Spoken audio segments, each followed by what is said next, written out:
Assalamualaikum warahmatullahi wabarakatuh. Perkenalkan nama saya, Gede Widya Pratama Adiaksa dari Program Studi Teknik Kimia Universitas Pertamina dan juga saat ini sedang ditempatkan di program Magister Sains Keberlanjutan Universitas Pertamina. Pada kesempatan kali ini saya akan memaparkan terkait salah satu mata kuliah yang saya ampu, yaitu metode numerik 1 untuk pemenuhan kebutuhan PDD UKT-PT bidang pengajaran.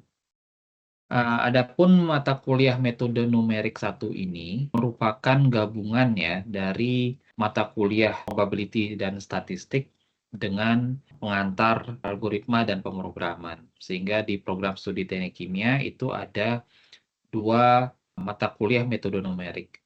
Numerik 1 dan numerik 2. Dan numerik 1 ini difokuskan memang untuk basic algoritma dan juga statistika ya. Ini adalah mata kuliah dengan bobot 3 SKS di semester 3, merupakan mata kuliah wajib yang tujuannya adalah untuk menerapkan statistika deskriptif ya dan regresi sederhana dalam pengelolaan data khususnya di bidang teknik kimia. Selain itu, mata kuliah ini memberikan kecakapan dasar mengenai algoritma komputasi, kemampuan berpikir komputasional sebagai teknik penyelesaian suatu masalah dalam teknik kimia. Ya, jadi selain pengantar basic-basic algoritma, kita juga mulai memperkenalkan penerapan aplikasi komputasi ini untuk studi kasus di bidang teknik kimia sejak awal di semester 3. Ini merupakan mata kuliah yang mensyaratkan mahasiswa harus lulus mata kuliah kalkulus dulu, yaitu ada di semester 1 dan 2, dan juga menjadi prasyarat untuk mata kuliah analisis data. Ini juga mata kuliah wajib yang ada di semester 8. Adapun outline daripada mata kuliah ini mencakup sekitar 14 pertemuan, ya. Memang beberapa pertemuan lebih menekankan pada satu poin yang bobotnya lebih besar dibandingkan yang lain. Mulai dari statistika probabilitas, kemudian teori probabilitas, distribusi, varian kovarian, metode inferensi, ini sangat penting, dan mulai di pertemuan ke-7 diperkenalkan menggunakan software ya, dalam hal ini menggunakan MATLAB dan RStudio. Dan seterusnya sampai melakukan studi kasus menggunakan tools-tools dan teori-teori statistika dan probabilitas yang sudah dipelajari di pertemuan 1 sampai dengan pertemuan ke-6 begitu ya. Ini adalah CPL, ada 3 CPL yang capaian pembelajaran lulusan yang dari program studi yang dibebankan pada mata kuliah ini, mulai dari kemampuan untuk mengikuti perkembangan sains teknologi sosial, lebih khususnya pada penekanan pemahaman logika komputasi. Kemudian CPL yang kedua adalah menggunakan dan menganalisis data, informasi digital, dan kemampuan juga untuk menggunakan informasi digital ini. Dan yang terakhir adalah diharapkan mahasiswa bisa mengidentifikasi, merumuskan, dan menyelesaikan permasalahan rekayasa di bidang teknik kimia menggunakan metode-metode relevan, lebih khususnya terkait dengan analitis, komputasi, dan eksperimental yang sudah diakui. Hanya ada satu CPMK yang dirumuskan dari mata kuliah ini, namun satu PMK ini mencakup atau sifatnya komprehensif ya, mulai dari model matematis, khususnya menggunakan pendekatan numerik, penggunaan perangkat lunak, kemampuan berpikir komputasi, sekaligus dalam menyusun algoritma sederhana dan bahasa pemrograman yang siap untuk berkembang secara mandiri diharapkan bagi yang sudah lulus mata kuliah ini. Ada 4 sub CPMK, ya seperti yang tertulis di sini. Pertama terkait konsep-konsep, statistika probabilitas, kemudian menganalisis permasalahan sistematis menggunakan teori probabilitas. Ini banyak diuji cobakan untuk UTS, kemudian yang CPMK 3 dan 4 itu untuk menggunakan teknik numerik, sel, array, dan menyusun program, sampai akhirnya bisa membuat skrip sederhana ya, untuk menyelesaikan permasalahan yang terkait dengan bidang teknik kimia. Ada 2 referensi utama di luar beberapa referensi tambahan lain yang digunakan dalam mata kuliah ini. Pertama, buku dari Douglas Montgomery, ini cukup terkenal terkait dengan Applied Statistics Probability for Engineers. Sebagai tambahan juga buku yang sama, cuman lebih sifatnya aplikatif menggunakan MATLAB dari Stephen Chapra. Perangkat lunak sebagai pendukung adalah RStudio dan MATLAB. Ini adalah pertama kali mahasiswa akan diperkenalkan di MATLAB di semester 3 ini, khususnya di mata kuliah metode numerik 1. Rencana pembelajaran kami membaginya menjadi 14 pertemuan ya, 7 pertemuan sebelum UTS dan sisanya setelah UTS. Dan masing-masing kami bagi bobotnya, begitu. Ada beberapa yang bobotnya lebih besar dibandingkan yang lain, ya. Cuman sebagian besar adalah sama, sehingga total bobot nanti menjadi 100% begitu ya. Dan di sini juga kami tuliskan indikator-indikator penilaiannya dan kriteria penilaiannya. Nanti akan kami jelaskan beberapa rubrik penilaian. Kemudian ada sifatnya, ada yang bersifat project based learning, ada yang flip learning gitu. Juga kami kuantifikasi cukup detail di sini terkait dengan durasi untuk assessment-nya. Dan materi-materi apa saja yang mencakup di masing-masing topik-topik ini, serta beberapa tools yang digunakan. UTS, kemudian UAS, masing-masing 25%, jadi 50%. Di luar 50% itu kami juga menambahkan kuis, karena yang bisa di-assess menggunakan multiple choice quiz dan juga dari laporan presentasi ini 10%, kuis 20%, kemudian tugas simulasi presentasi dari mahasiswa dari hasil proyeknya itu bobotnya cukup besar 20%. Jadi kuis ini ditekankan pada aspek pemahaman terkait dengan teorinya dari apa yang sudah diajarkan di kelas atau bahkan pretest. Jadi materi diberikan sebelum kelas dimulai sehingga mahasiswa bisa mempersiapkan dengan baik. Kemudian yang simulasi ini lebih menekankan pada aspek hands-on atau praktikal ya. Dan laporan ini sifatnya untuk asesmen kelompok. Jadi total bobotnya adalah 100%. Masing-masing dari asesmen tersebut ada rubrik penilaian untuk laporan misalkan seperti ini. Aspek yang dinilai ada bagaimana mahasiswa bisa merumuskan permasalahannya, itu aspeknya besar sekali. Kemudian teknik yang digunakan, ketepatan analisis, tata bahasa, dan juga referensi yang digunakan. Presentasi kurang lebih sama, ada aspek mengidentifikasi masalah, ini bobotnya besar, kemudian lebih besar lagi sistematika dalam presentasi, lebih besar lagi, paling besar itu tanya jawab dan tingkat pemahaman, dan seterusnya sampai cara penyajian dan referensi yang digunakan. Kemudian portofolio simulasi ini adalah hasil simulasi yang digunakan ya untuk bahan presentasi dan laporan tadi. Bobot penilaian seperti ini. Aspek optimisasi ini menjadi persentase bobot yang paling tinggi karena teknik ini menekankan pada problem solving, keteknikan di bidang teknik kimia. Kemudian hasilnya seperti apa, dan aspek kebaruan atau inovasi meskipun memang tidak dimandatkan, cuman kami mulai menstimulasi mahasiswa untuk bisa mengidentifikasi nilai kebaruan mengapa proyek yang mereka lakukan masing-masing itu penting begitu. Nah, alurnya dari bawah ke atas, sub CPMK 1 ini sampai dengan sub CPMK 2 itu untuk asesmen UTS serta kuis laporan. Kemudian 3 dan 4 ini setelah UTS beserta dengan proyek dan presentasinya. Jadi sehingga diharapkan semua sub CPMK 1 sampai 4 ini bisa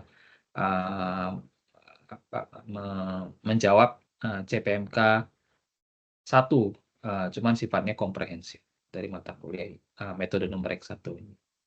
Ini adalah alur pembelajarannya, sub CPMK 1 dinilai dari kuis, UTS, UAS, dan seterusnya. Kemudian sub CPMK 4 yang lebih tinggi levelnya itu dinilai berdasarkan hasil simulasi presentasi kelompok. Kami menggunakan sistem digital yang sudah ada di Universitas Pertamina, namanya SIUP, Sistem Informasi Universitas Pertamina, di mana sebelum kuliah dimulai, mahasiswa akan dijabarkan terkait dengan overview mata kuliah, sekaligus juga kontrak perkuliahan seperti yang ditunjukkan di sini. Jadi dijelaskan komponen-komponen penilaiannya sehingga mahasiswa terinformasi sejak awal bahwa ada komponen-komponen ini yang harus mereka penuhi untuk bisa lulus mata kuliah. Kemudian secara digital mahasiswa akan diminta untuk menandatanganinya masing-masing, diwakili oleh ketua kelas dan dosen pengampu sendiri, itu saya. Kemudian dari hasil UTS, UAS, tugas kuis project, kami menilai dengan bobot yang sudah ditampilkan di slide sebelumnya, itu masing-masing ketercapaian daripada student outcome untuk masing-masing CPL tadi, CPL 1, 2, dan 3 ya. Dalam hal ini kami memberikan kode H, I, dan J ya. Nah, karena masing-masing CPL ini dititipkan di setiap assessment yang dilakukan. Nah, dari sana kami melakukan profiling antara CPL ya dengan nilai yang diperoleh begitu ya. Misalnya contohnya adalah ini, yang warna orange ini adalah minimum baseline yang harus dicapai oleh mahasiswa agar bisa lulus. Misalkan yang bagian bawah ini adalah minimum baseline-nya yang warna orange, kemudian yang di atas itu bisa lulus, sedangkan yang di bawah itu belum memenuhi. Tapi secara umum, bisa dilihat di sini persentase kuis misalkan yang sudah tercapai di atas CPL 1 begitu ya, itu 79%, kemudian tugas 93%, UTS UAS 100%. Nah, proses penilaian dan hasil mahasiswa, kami melakukan assessment, misalkan ini bentuk UTS, ya. Jadi proses penilaian adalah bentuk UTS-nya, ada 5 soal misalkan dengan bobot yang sama, kemudian di sini juga tertulis di soal tersebut CPL berapa, kemudian sub CPMK berapa yang dituju, kemudian di sini adalah jawaban dari mahasiswa, demikian seterusnya, sampai dengan soal-soal berikutnya beserta CPL yang ditetapkan. Gitu. Oke, saya kembali ke sini. Soal-soal tadi, sebelum diujikan kepada mahasiswa, dilakukan proses peninjauan soal oleh reviewer, yaitu 2 dosen lain yang memiliki keahlian yang sama. Di sini bisa terlihat setelah mendapatkan approval, maka soal sudah bisa diuji cobakan, atau jika tidak, maka soal perlu direvisi dan diketahui juga oleh ketua program studi. Demikian, setelah ini saya izin untuk menunjukkan aktivitas belajar mengajar yang ada di kelas, baik itu yang sifatnya student based learning dan juga project based yang berlangsung di kelas. Oke, selamat siang semuanya. Jadi kita masih membahas terkait dengan sel dan. Nah, sekarang kita akan langsung coba ya. Misalkan ada persamaan fx dan gx seperti yang ada di sini ya, di depan ini. Fx-nya sekian, 4x pangkat 3 minus 7x kuadrat plus 9x minus 11.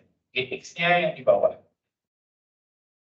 Nah, kalau dikali, hasilnya gimana? Kan sebenarnya bisa ditulis pakai tangan. Satu, misalkan. Kalau jadi f x kali gx dan 4x pangkat 3 kuadrat plus 9x minus 11. X kuadrat plus X minus 14. Nanti kan caranya satu ya. 4X pangkat 3 kali 2X pangkat 2, ya kan? Ini berapa? Tinggal ini 8X pangkat 1. 5 ya. Ini kemudian dikalikan dengan ini 24 ya. Ini kalikan ini di minus 28 X pangkat 3. Kemudian ini dikali ini minus 14 X pangkat 4. Ini kali ini minus 7 kali 6 berapa? 42 ya, 42 X pangkat 3. Dan seterusnya ya, ini dibelakang bisa, pakai tangan bisa ya. Nah, kita akan coba ini melakukannya di MATLAB. Ya. Coba pertama kalian definisikan pakai F dulu, di MATLAB seperti apa, G seperti apa, kemudian dikalikan. Hasilnya seperti apa?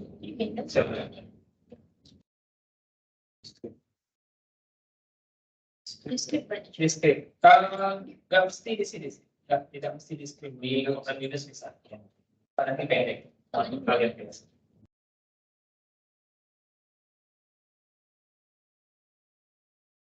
Tapi gimana tuh? Ujaran nggak? Oh my god. Ya, jadi iya. Oke, sini berapa? Apa? Jawabannya kalau diterjemahkan secara hasil berarti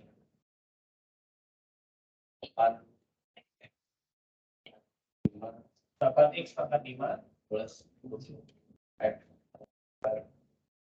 min 8X kan?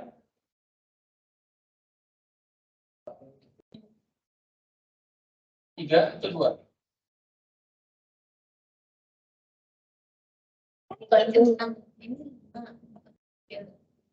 Oh, ayo. Pangkat 3. Iya, pangkat 3. Terus 130 X kuadrat. Terus minus ya, X kuadrat minus 192 X minus 192 X X plus 154. 154. Oke.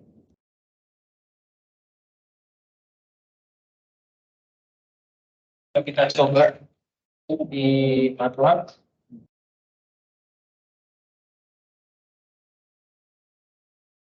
Mana MATLAB? Jadi misalkan F, variabel F ya, itu 4, 7, 9, 11. Ya. Ini dia. F. G adalah 2, 6, minus 11.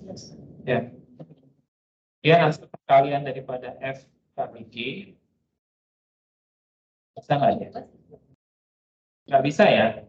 Kita nggak boleh menggunakan ini. Kalau misalnya kita gunakan F kali G, nggak bisa ya. Ini harus apa yang kalian gunakan?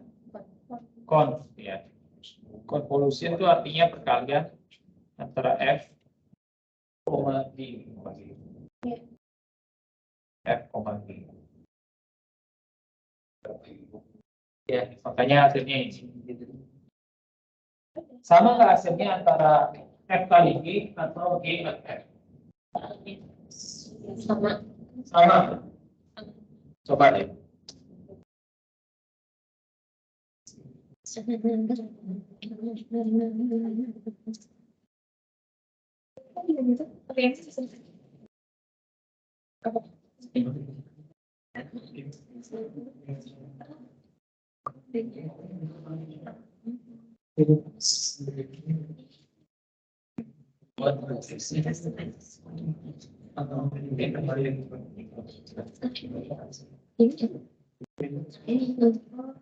Bisa. Iya. Oh, disesuaikan.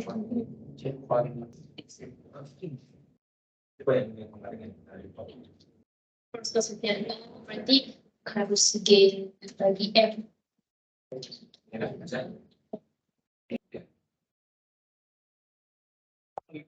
Bagian F dibagi G. Atas F kali G. Oh, F. Ya. Dari membagi, ya. Oke, hasilnya berapa? Ini adalah F X dikali G X. Sekarang X dibagi X, hasilnya berapa tuh berapa? sama minus minus. Nah, tamaannya jadi 2x plus 2x dan 9,5. 2x minus 9,5. Ya, ini hasil. Fx dibagi Gx dibagi X 9,5. Ada sisanya nggak? Ada, kita nggak tulis. Ada sisanya. Masuk akal ya, karena lihat aja di sini yang paling tinggi, ya ordernya kan 3. Ya. Yang ini order paling kecil ada 2, yang paling besar ada 2 ya. Jadi 3 dibagi 2 ya pasti nanti X-nya pangkat 1. Dan kalau dibalik, ya jadi beda. Iya, berapa gitu. Oke. Ada pertanyaan sampai di sini?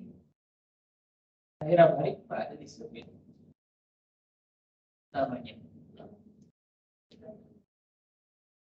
Coba lapor ke dosen walinya ya. Nanti kamu percuma ada di sini, cuma nggak ditambah hadir. Kan kamu in juga, ya karena nggak pernah namanya nggak ada.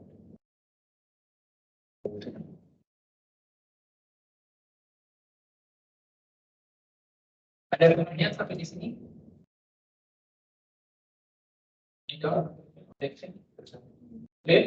Oke. Nah sekarang saya minta, itu kan ada fx ya.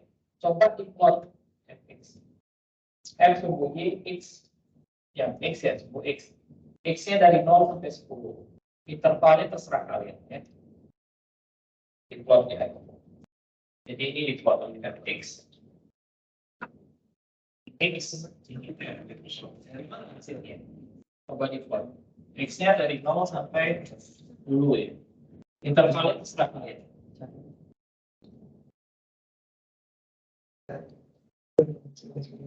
Dia sekitar ya, coba yang buat ya sekarang ya. Buat. Jelas banget Ustaz.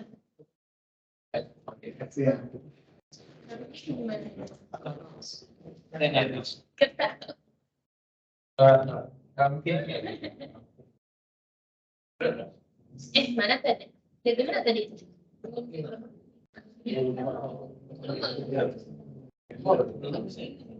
melihat. Ya, X,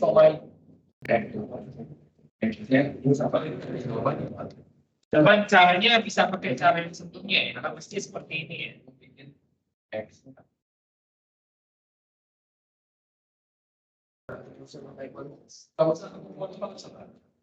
Jadi pakai ini sekarang. Polimer apa? Cuman ini kan topik baru hari ini ya. Kemarin kita nggak pakai mesin, coba dibuat. Tanpa polimer sama. Coba saya mau coba. Coba saya lihat. X-nya mana? Protection. Ada yang selain X. Di sini ada atau beda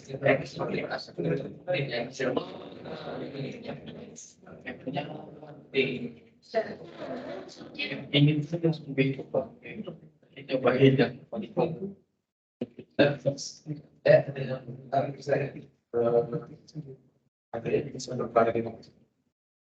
Oke, kita masuk ke yang namanya membuat sel dalam array. Ya. Misalkan kita ingin membuat tabel seperti ini, ya. Cuma versi matriksnya. Diperhatikan di sini, ya. Ini kan ada 2 kolom dan 2 baris, ya nggak? Kolom pertama, kolom kedua, baris pertama, baris kedua, ya. Nah, untuk menuliskan universitas ini Pertamina, kalian langsung akses aja P11, kolom 1, baris 1. Isinya apa? Ditulis aja Universitas Pertamina. Pakai tanda petik 1 ya, karena dia namanya string. String itu tipe datanya. Kalau P12, baris 1, kolom 2. Baris dulu baru kolom 2. Baris 1, kolom 2.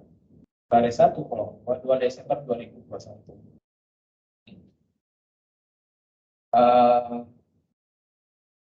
Ya, coba dilakukan nanti kalau di plot, sel plot, kemudian sel display akan seperti apa.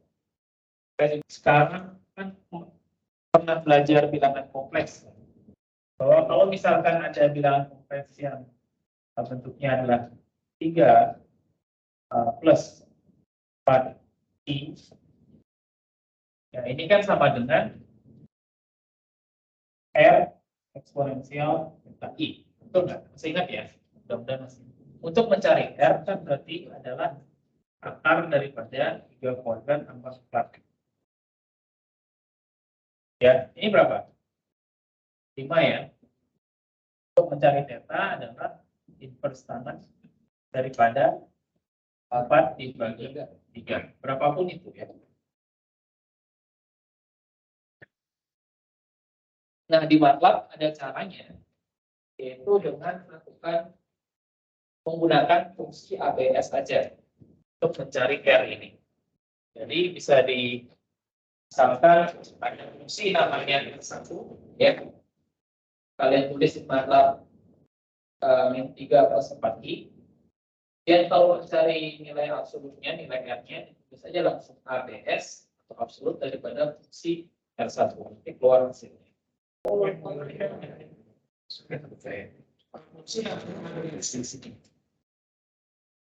ya.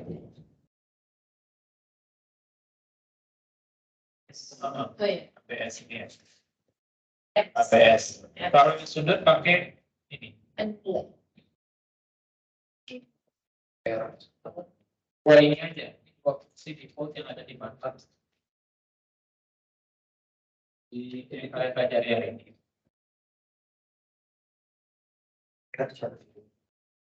Minus. Ya.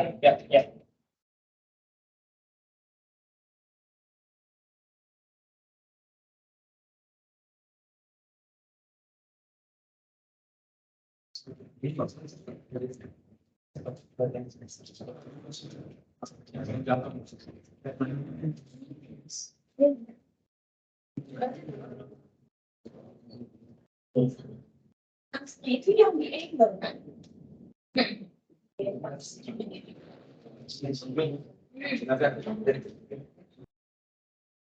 Belum itu sih tapi ya.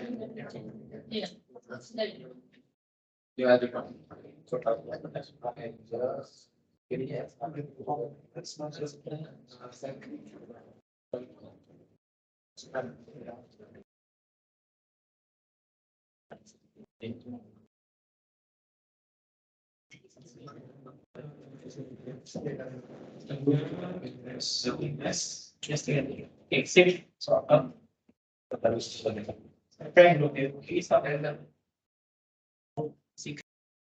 Baik, demikian sekilas terkait dengan mata kuliah metode numerik 1 yang tadi dijelaskan di kelas. Itu adalah pertemuan keempat yang membahas terkait dengan array, cell, dan cara menyusun function di MATLAB pada mata kuliah metode numerik.